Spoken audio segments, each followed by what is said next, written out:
اب یہاں بعض ملا کہتے حضور اتنی منزل پر معراج پہ گئے کیسے؟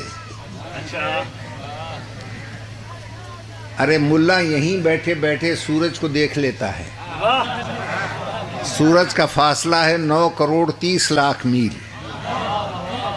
تو 9 کروڑ 30 لاکھ میل نہ اس کا بدن جاتا ہے، نہ دماغ جاتا ہے، نہ اس کا چہرہ جاتا ہے.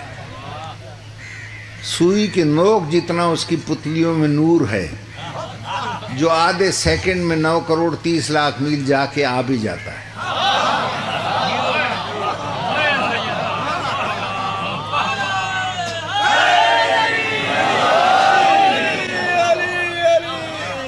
تو ملا جیسے گناہگار کا نور تو اتنی جلدی جا کے آ جاتا ہے، اور جو بنا ہی جوہر نور سے ہو اس کے لیے کیوں شک کرتا ہے گیا کیسے؟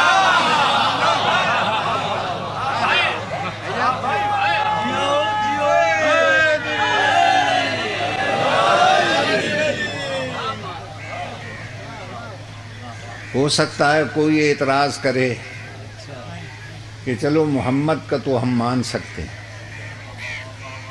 لیکن باقیوں کے لیے کیا کہو گے کہ وہ کس سے بنے تھے؟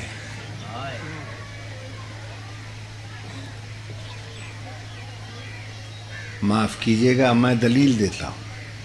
بسم اللہ ماشاءاللہ. ہجرت کی شب کسی اور کو بستر پہ کیوں نہ سلایا؟ اور جنہوں نے 53 سال کامل محمد کو دیکھا تھا وہ اتنے احمق نہیں تھے کہ وہ پہچان ہی نہ سکتے کہ کون لیٹا ہوا ہے.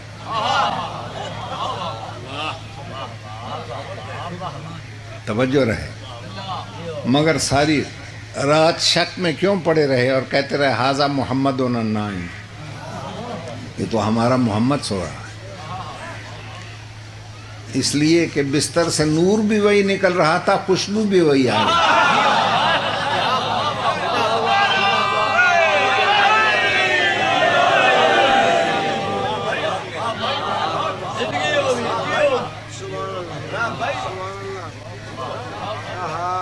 توجہ رہے صاحبہ.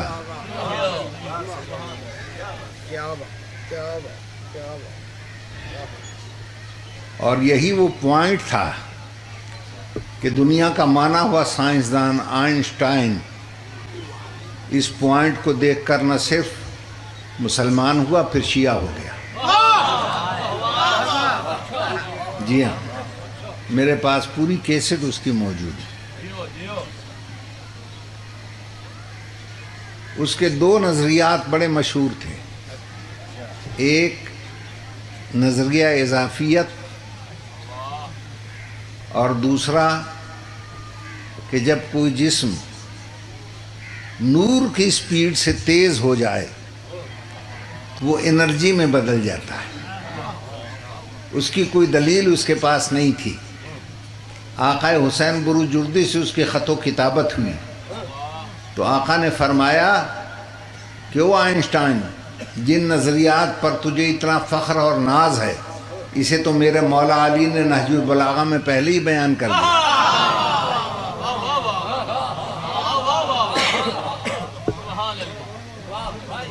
جب اس نے نہج البلاغہ پڑھی تو اس کو یہ کہنا پڑا